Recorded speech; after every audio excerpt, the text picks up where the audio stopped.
Let's talk about what the issues are with ligaments, tendons, maybe some preventative features. We've had some players that were, say, off for a couple months or off for the season. That's going to be happening maybe with football coming this fall. A lot of people were off. They're just getting back into the swing of training, and then they're going to be pushing hard very soon. So let's talk.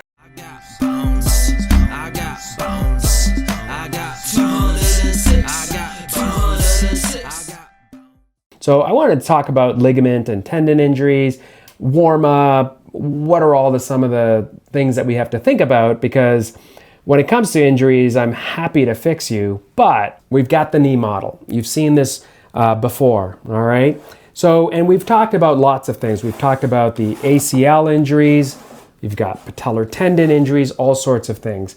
But the important features are, and let's talk about a common injury, and we're talking about, let's say, the ACL and the medial collateral ligament.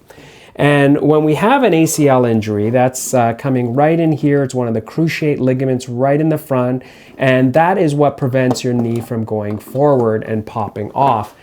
The ligaments are not rigid structures. And what I mean by that is, it's not just a piece of plastic just sitting there. It's bioactive. It's living tissue. Now, that's a very simple, obvious way to describe it, but I think we have to remember that because we forget.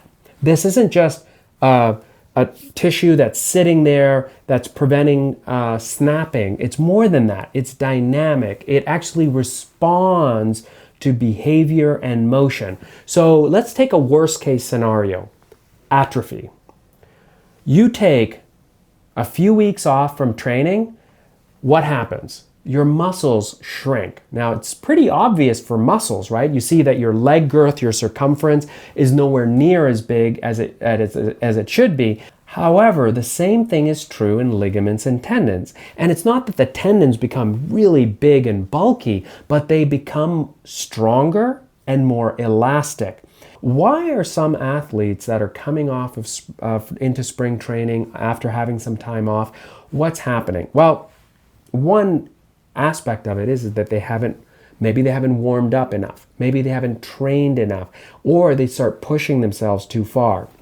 The viscoelasticity of your meniscus, cartilage, ligament, tendon, including the durability of the ligament and tendon, the strength of the tendon, and the elastic nature, as well as the neuromuscular proprioceptive feedback that allows you to have truly powerful kinematic balance. And I say that with emphasis, not because I want to be dramatic, because I love being dramatic, but it's because I want to really stress to you what that means. Are you telling me this is a long video? Are you telling me I need to cut it short? Okay, let's keep it simple. All right, so the important thing is that the anatomy and physiology of your muscle, joints, bone, nerve, interconnectivity, and the neuromuscular feedback between what your cortical side of the brain does and your reactive reflexes do. All of that's important. So warm up is important, training is important, and just remember, 2 weeks, even the top athletes, if they're not training for 2 weeks, their performance drops considerably. And it'll take them several weeks to several months to get back to where they were just by taking 2 weeks off of training. And just imagine, if we took a couple week vacation, we feel stiff. We took a long flight overseas for a vacation. We're all stiff. Well, you got to warm up. You got to loosen up, and you got to shift your nutrition balance as well as your overall endurance and reduce your fatigue. So all of this is important. We really want to focus on that even more. And I want to continue talking about this because my concern is, and knock on wood, I don't want to see any injuries, but when we start seeing some athletes come back, my concern is they're coming out of some vacation warm-up training. Some of them may have egos. We all have egos, and they may think they can do what they were doing last season when they were at the end of the season. The best example is how good hockey is in the playoffs. I mean, people are at their performance, extreme and peak performance because they have been doing so much throughout the season. And then, boom, they're off.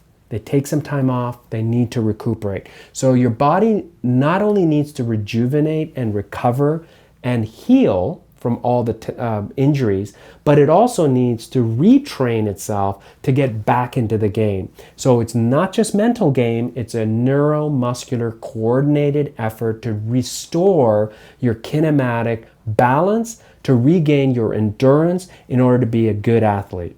All right, you got it? Good. I got bones.